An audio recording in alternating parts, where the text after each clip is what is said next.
Have the odds for tax reform changed since yesterday?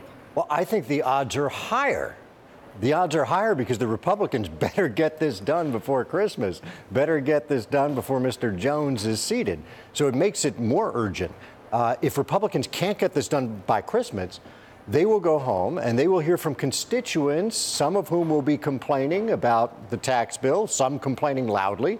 And that'll lead some Republicans to lose their nerve. And if they come back to Washington with a less firm spine, the chances of that bill passing decline precipitously. Does this actually coalesce Republicans now that they don't have this thorn in their side, as it were, a split that was deeply dividing them?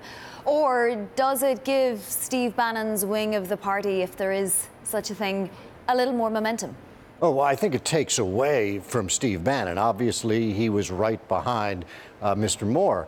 I think Republicans hopefully will be less distracted, and President Trump will not be distracted by this special election, which means there's only one topic on the table for the next 10 days, and that topic is tax reform, and that must get done, or else the Republicans are going to look terrible in the midterm elections. Yeah, sure, but now Susan Collins and Lisa Murkowski, among others, have a little more leeway, so they can demand a little more potentially.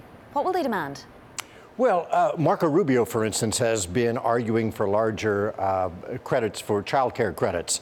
Or child credits. And Susan Collins and Lisa Murkowski would be on board for expanding those. The question is, where do you get the money from? If you're going to contract or if you're going to expand some of those sorts of giveaways to the, let's call it the liberal wing of the Republican Party, to the extent there is a liberal wing, how do you pay for that? And that is why perhaps Donald Trump himself over the last few days suggested that the corporate tax rate may not go down all the way to 20%, but may only go down to 21 or 22%. That frees up some money to buy off Susan Collins, Lisa Murkowski, Marco Rubio.